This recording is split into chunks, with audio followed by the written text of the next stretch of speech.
Hi, Bayside. Brian Hopkins here. Welcome to day 22 of our 30-day challenge. Way to go taking this thing up.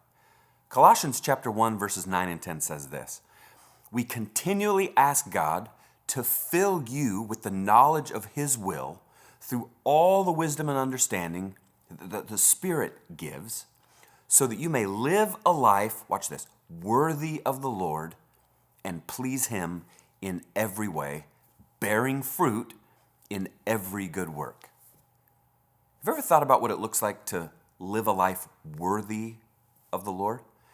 Just one lens to think about that question through. How do you respond when other people sin against you? When I think about my own life, it goes one of two ways when someone sins against me. Either I downplay it or I'm outraged by it. If we like the person, well, then we just tend to downplay it, right? Sort of sweep it under the rug, almost pretend it didn't happen. Oh, it's fine. But if we dislike the person who sinned against us, we get outraged. They're a terrible person. All they do is sin. What they did defines their whole life. But have you ever considered how Jesus responded to our sin? He didn't deny it. He wasn't outraged by it. He died for it, all of it. Think about the scene of Jesus on the cross. You talk about meekness, power under control. Jesus withheld his power, refusing to react in outrage to the people who were literally murdering him. Instead, because of his enduring love for you and for me, he hung on that cross on our behalf so that he could pay the price for our sin. He was gentle when he could have become outraged, simply avoiding the pain, all the suffering of the cross, which would have been better for him in the short term, yet he responded so gently to our sin. And there's no doubt in anyone's mind that was the correct long-term approach, wasn't it? And the beauty of the way of Jesus is that his lack of outrage allows us to approach him wherever we are, whatever we've done, wherever we've been.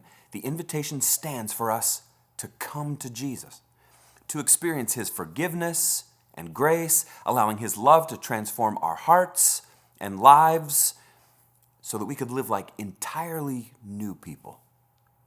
As we bring all of our sin to him, we find life. Freed from the weight of it all, we experience the freedom that only comes from him. And here's the thing. As we grow more in him, we begin to love people more like he does.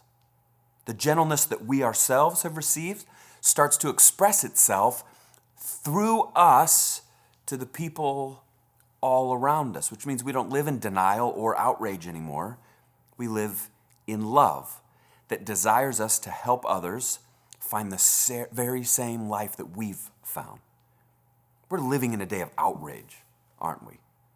And yet Jesus shows us a much better way. He defended the innocent, stood against injustice, spoke truth to immense power, while carefully and purposefully avoiding the cultural outrage of his day, modeling gentleness for us. So let's, all of us, go invite the Holy Spirit of God to grow his gentleness up in us today.